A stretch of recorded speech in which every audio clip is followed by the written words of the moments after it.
Olá, está começando mais um Meio Ambiente por Inteiro, o programa que discute e analisa temas que fazem a diferença do dia a dia de todos nós. A poluição do ar nos centros urbanos foi um dos grandes problemas ambientais que enfrentamos no passado. Os gases emitidos pelas indústrias na atmosfera foram responsáveis pelo aumento do efeito estufa e a causa de diversas doenças que afetam a população. Atualmente, nós ainda temos um ar bastante contaminado, mas as indústrias não são tão vilãs como antigamente. A adoção de novas tecnologias e o advento de uma legislação que busca realmente proteger o meio ambiente vem mudando esta realidade. Para falar sobre a poluição industrial e os problemas que ela pode causar ao meio ambiente, eu recebo aqui no estúdio o especialista de política e indústria da Gerência de Sustentabilidade da Confederação Nacional da Indústria, CNI, Mário Cardoso. Olá, Mário, seja bem-vindo ao nosso programa. Obrigado, Carolina. Também está conosco o advogado, especialista em direito ambiental e conselheiro da OAB, Jackson Domênico. Olá, Jackson, também é um prazer tê-lo. Prazer é nosso, Carol, estar aqui com você, com o seu espectador. Muito obrigada. Antes de darmos início à nossa conversa, vamos conhecer uma gráfica que há mais de 10 anos mudou os hábitos e a rotina dos funcionários em prol do meio ambiente.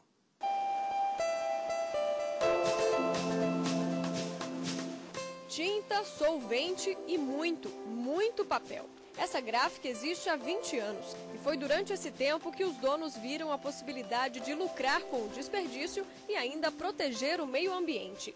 Por mês, 6 toneladas de restos de papéis poderiam parar no lixo, mas ao invés do descarte fácil, a empresa preferiu contratar o seu Manuel, que cuida só da reciclagem. O cargo do seu Manuel é literalmente de fazer esse link, de pegar essas caixotes de papel que a gente dá ao longo da produção, que são muitos ao longo do dia, e ir da destinação e colocar na caçamba, que é onde a empresa vai vir colher. Então isso a gente acha que esse fluxo, além de tornar a produção mais limpa, a gente consegue dar esse fluxo e a gente consegue dar a destinação. Então a gente realmente vê a importância que tem essa função para a empresa. Hoje em dia, a gráfica se preocupa até com o processo de limpeza das máquinas. Antigamente, eles utilizavam essas estopas aqui e todo o resíduo químico ia parar direto no lixo. Depois, usaram essas toalhinhas reutilizáveis. E, por fim, com a tecnologia a favor do meio ambiente, as máquinas importadas da Alemanha já têm um processo de autolimpeza. Maíse, me explica uma coisa, por que essa empresa decidiu, então, ir para essa área mais sustentável e reutilizar os materiais? A empresa ela tem como âmbito ter isso dentro da empresa, como essa consciência ambiental. Então a gente viu de pequenas atitudes a forma de poder reaproveitar e contribuir para o meio ambiente. Começou com a estopa, que a gente via que se gastava bastante com essa estopa, e a gente achou uma oportunidade da toalhinha, que ela podia ser levada para a empresa, relavável, reutilizável. E agora com a tecnologia, a própria máquina tem um programa que ela faz essa autolimpeza. Então a gente economiza tempo, economiza a demanda que daria disso do tempo do trabalhador, a demanda de acerto na máquina para produção, produtividade, além de contribuir com o meio ambiente. Com esses pequenos gestos, a gráfica não imaginou conquistar o selo verde internacional, dado às empresas que trabalham com materiais vindos de florestas controladas. A gente tendo o selo, a gente garante que a árvore que foi morta, entre aspas, foi de uma colheita, como uma colheita qualquer, vamos supor. Falando bem leigamente, a gente come o arroz que é de uma colheita. Então a árvore veio de uma colheita e ela vai ser reflorestável, então não está poluindo, não está desmatando e não está agredindo o meio ambiente. E a iniciativa não fica só na produção gráfica. Dentro do escritório, os hábitos tiveram que mudar. O lixo é separado e até o copinho plástico foi substituído pelas canecas. Tudo o que sobra é reaproveitado. Esses bloquinhos, por exemplo, são restos de papéis que não tinham utilidade. Quando sobra uma para, a gente consegue fazer brindes e reveste para o nosso próprio cliente. A gente consegue reutilizar. Então a gente faz bloquinho, papel de rascunho e às vezes até alguns outros materiais mais elaborados que a gente tem a destinação do marketing para ir direto para o nosso cliente. Tudo é reaproveitado. A gente tem essa consciência de reutilizar tudo e tudo ser aproveitado, nada ser desperdiçado. Para a Confederação Nacional da Indústria, a consciência das empresas tem mudado. Afinal, o meio ambiente hoje em dia é o foco do sucesso. A indústria do século XXI é uma outra indústria, né, com outras responsabilidades, outros conceitos, né, e com condições mais apropriadas ao desenvolvimento e ao controle da poluição. É preciso a gente lembrar que poluição para o empresário hoje é desperdício, né? E afeta diretamente a competitividade da indústria. É desperdício porque você usar matéria-prima de uma maneira ineficiente é desperdiçar matéria-prima, é desperdiçar dinheiro. Então, o problema de poluição é a extinção da poluição, ataca a poluição, atacar os problemas com ciência, tecnologia, etc. Hoje é uma linha de ação de todo empresário brasileiro que queira se manter nesse século XXI competitivo, né, e com sustentabilidade ao longo do tempo, né?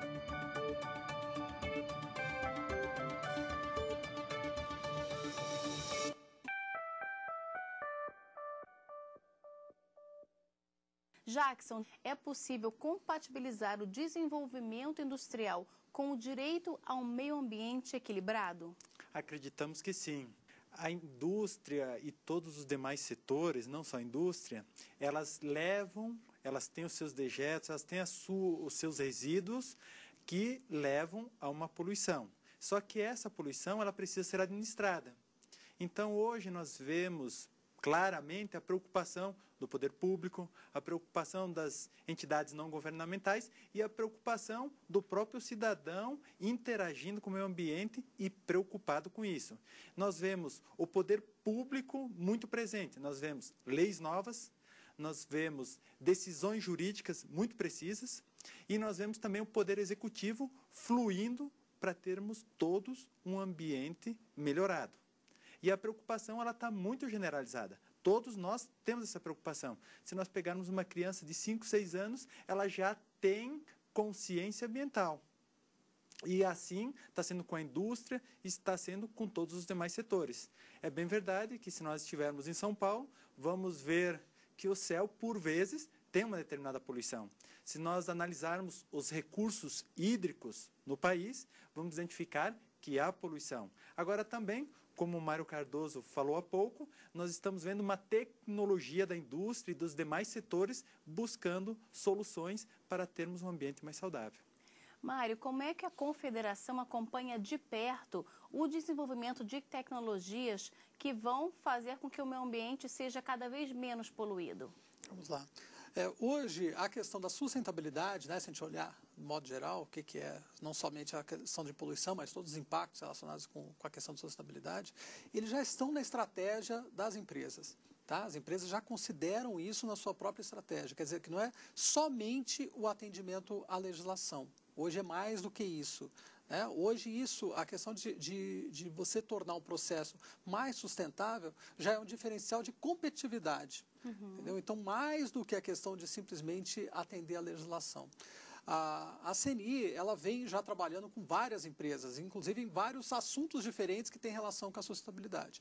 A questão de recursos hídricos, né, como o colega colocou, o Jackson colocou, a questão do impacto disso, dos efluentes nos corpos d'água, isso já está minimizado e muito. Né? Só citando um caso assim, específico, as usinas de cana-de-açúcar, né? Até 20 anos atrás, elas utilizavam assim, 13 metros cúbicos por tonelada de cana, 13 metros cúbicos de água por tonelada de cana na lavagem, no processo de produção. Hoje tem muitas empresas que ou fazem lavagem a seco, nem água utilizam, né? Ou elas fazem aproveitamento dessa água. A água está em ciclo fechado. Tanto é que aquelas usinas de cana mais antigas, todas ficavam na beira dos cursos d'água. Por quê? Tanto para aproveitar a água para lavagem de cana, quanto para jogar os seus efluentes. Tá? Mas isso foi num outro momento. Hoje em dia não existem mais. Essas empresas quebraram. Essas que não souberam se adequar a uma nova maneira de pensar, a uma nova maneira de pensar o meio ambiente, essas já saíram do mercado. Então, por tudo isso, pela questão da própria indústria ter colocado a sustentabilidade no seu negócio, na sua estratégia de negócio, quanto à conscientização do consumidor, que começou a ver isso como um valor, né, e começou a privilegiar essas empresas, esses produtos, quanto à questão do governo também fazendo o seu papel de regular normatizar essa questão ambiental. Então, acho que a sociedade como um todo está crescendo e está começando a olhar a sustentabilidade de uma outra maneira, né? Não só um setor ou outro. Todos eles são entruncados, não dá para a gente tirar um desses eixos, dessas peças desse quebra-cabeça, né? Todas elas têm que estar interligadas.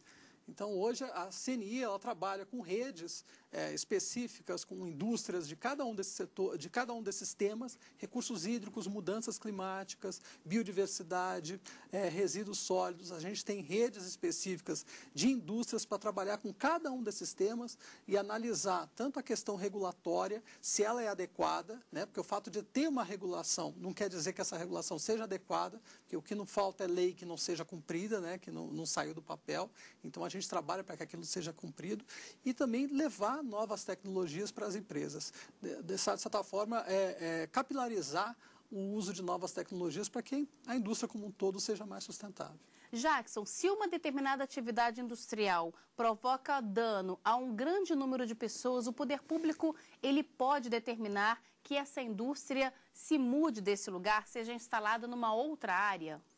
Sim, isso é muito possível e isso acontece muito, principalmente quando está próximo de uma fonte, de um recurso hídrico muito essencial.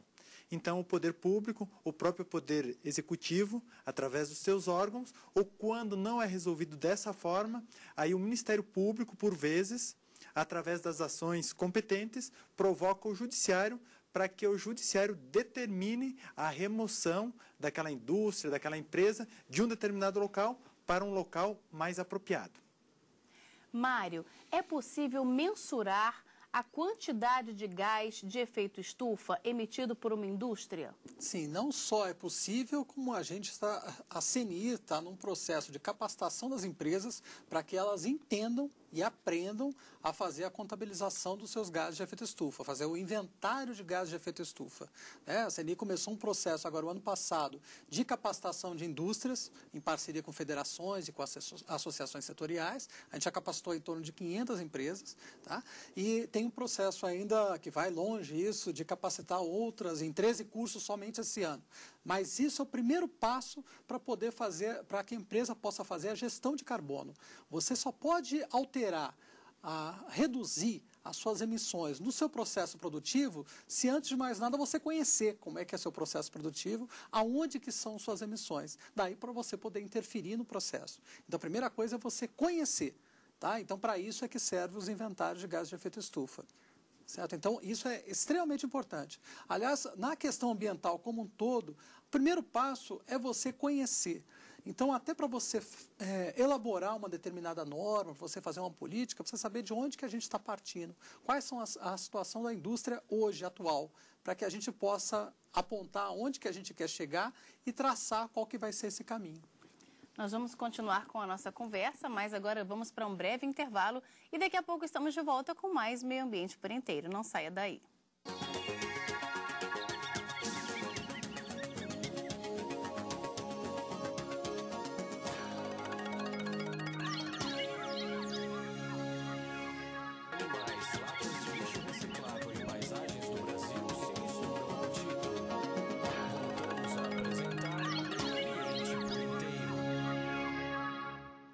Estamos de volta com o Meio Ambiente por Inteiro, que hoje fala sobre a poluição industrial.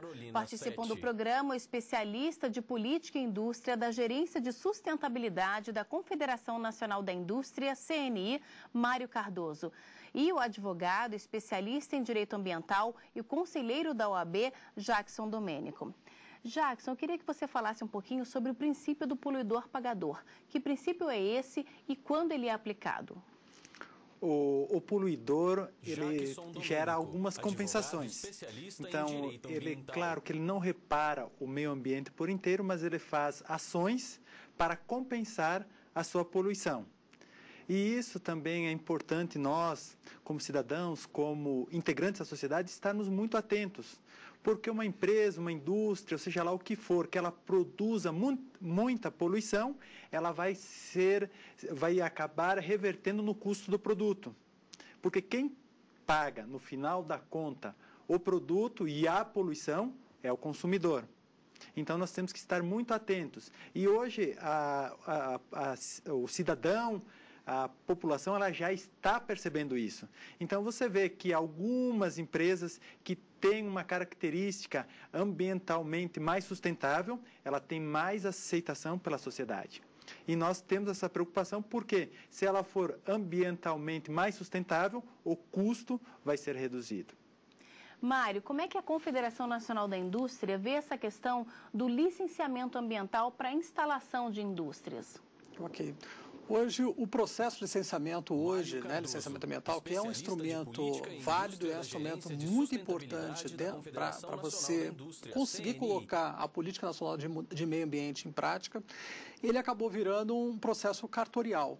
A gente tem uma quantidade de documentos, de estudos que tem que ser feitos enorme, muito grande, e os processos estão demorando assim, faixa de 6 anos para serem finalizados. Então, a questão do tempo e da burocracia, da quantidade de regramento de documentos necessários é muito grande. E o que a gente percebe é que isso está sendo feito em detrimento do monitoramento de tudo aquilo que é colocado no processo de licenciamento. E isso é a parte mais importante e é a parte que cabe ao gestor público fazer.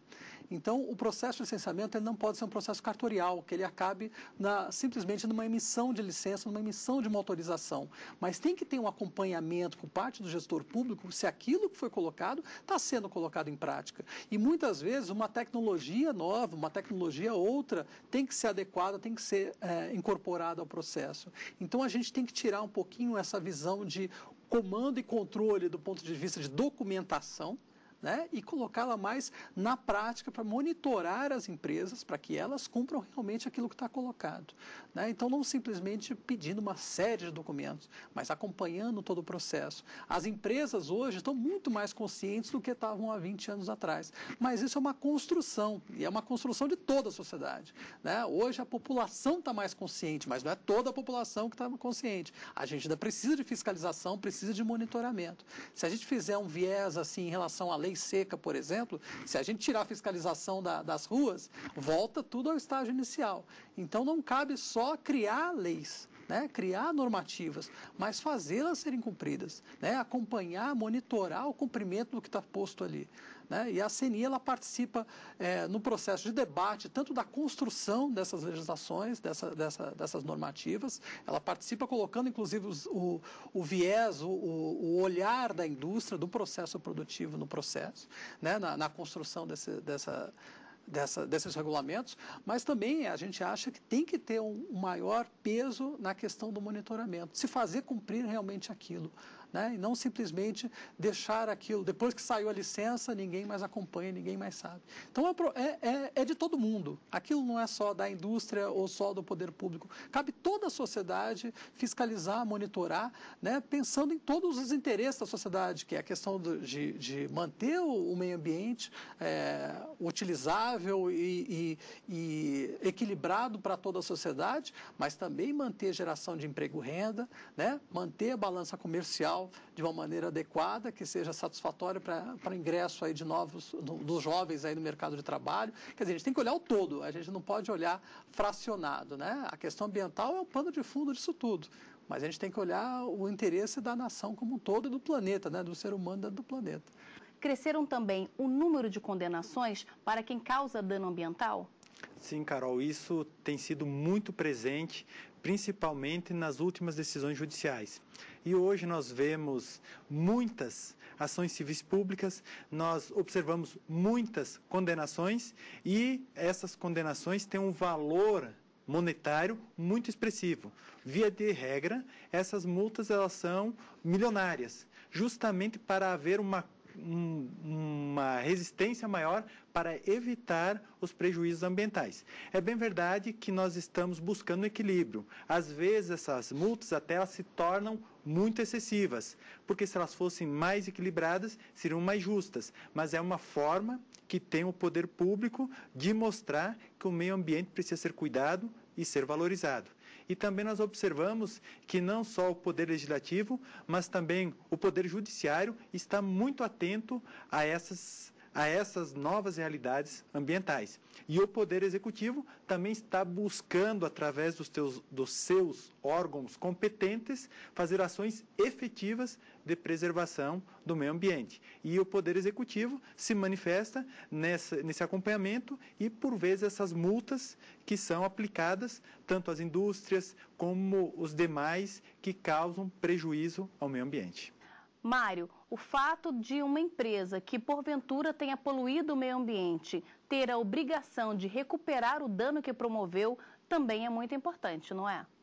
Com certeza, com certeza. Eu acho que isso não tem... A legislação, inclusive, obriga isso, né? Se a gente pegar as mineradoras de antigamente, de 30 anos atrás, elas não tinham essa obrigação, né? E muitas mineradoras, inclusive, eram estatais, né? Eram de governo.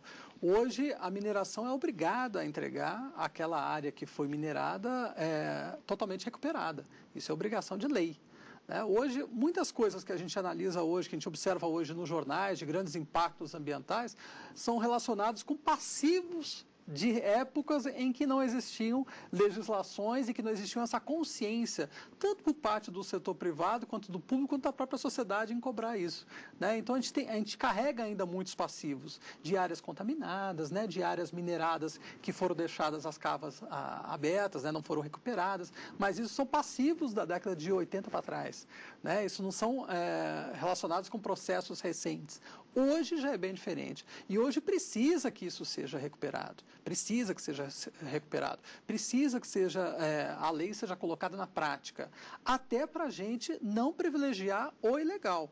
Mais uma vez, né? Se a gente não fiscalizar, se a gente não fizer cumprir a lei, a gente está beneficiando o ilegal, ele está tendo uma vantagem competitiva em cima daquele que está cumprindo as suas obrigações, né? Então, é interessante também para a indústria isso, tá? A gente participa da elaboração, a gente coloca a nossa posição, muitas normas que querem ser criadas ou que têm o interesse de ser criadas, às vezes não é o momento adequado, né? Às vezes a gente tem que adaptar as nossas situações. O Brasil é um país muito heterogêneo, muito grande. Quando a gente fala de indústria, a gente sempre pensa em São Paulo, né?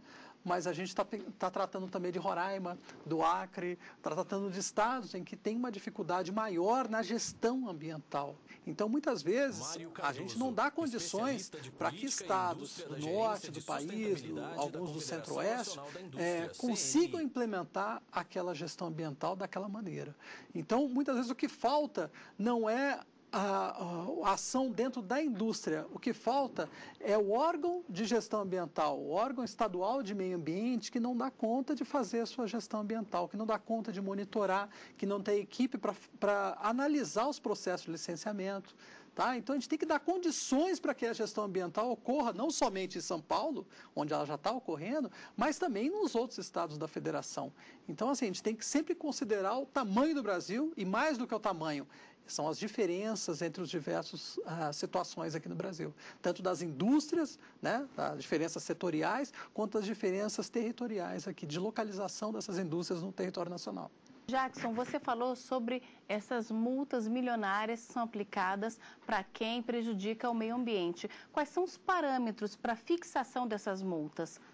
Os parâmetros para a fixação dessas multas, aí algumas leis da União, algumas leis estaduais e algumas leis municipais trazem no seu bojo a discriminação de quanto é essa multa. Em tempos anteriores, essas multas eram pouco expressivas. Hoje, elas são 20 vezes mais expressivas. Então, de acordo com a legislação específica, de acordo com a atividade específica, a lei já prevê o quanto da multa. Aí o Poder Executivo, através dos seus órgãos, ao avaliar a situação, o grau daquela situação, avalia a multa e aplica a multa de acordo com aquele ponto, de acordo com o quanto prejudicou o meio ambiente. De que forma os termos de ajustamento de conduta são importantes no caso da produção industrial?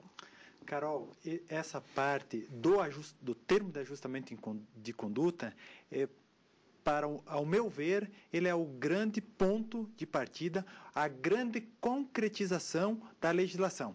Porque um termo de ajustamento de conduta, você pega a lei posta, você pega o fato concreto e faz o encontro desta conta. E ainda traz para esse processo o empresário, o gestor ou o causador do dano ambiental. E o causador do dano ambiental vai dizer, eu posso reparar esse dano ao meio ambiente trazendo isso de benefício. O Ministério Público, por sua vez, vai concordar ou não. E o juiz vai estar lá para decidir. Então, quando que há o equilíbrio nestas três forças principais, aí a lei e o fato concreto é apresentado e tem uma decisão que é muito interessante. Eu tive um caso específico que um cliente meu sofreu uma sanção. e ele teve um ajustamento de condutas. Então, ele teve 20 anos para fazer, começou imediatamente, e cada ano ele tem uma meta a ser cumprida. E se ele não cumprir a meta, ele vai sofrer uma nova sanção. Então, o que causava poluição ambiental, é o principal preocupado em fazer com que o meio ambiente esteja bem. Então, ele deixou de ser um poluidor para ser um protetor do meio ambiente. Então, aí que o termo de ajustamento de condutas me parece que revela sua grande sabedoria. Muito obrigada pela presença de vocês aqui no nosso programa. É um prazer, uma satisfação nossa. Obrigado, Carolina. Prazer. Muito obrigada. E nós ficamos por aqui, mas na semana que vem a gente volta a se encontrar em mais um Meio Ambiente por Inteiro. Se você quiser enviar alguma sugestão para o programa, anote o nosso endereço, meioambienteporinteiro@stf.jus.br. Obrigada pela sua companhia e até o próximo programa. Tchau.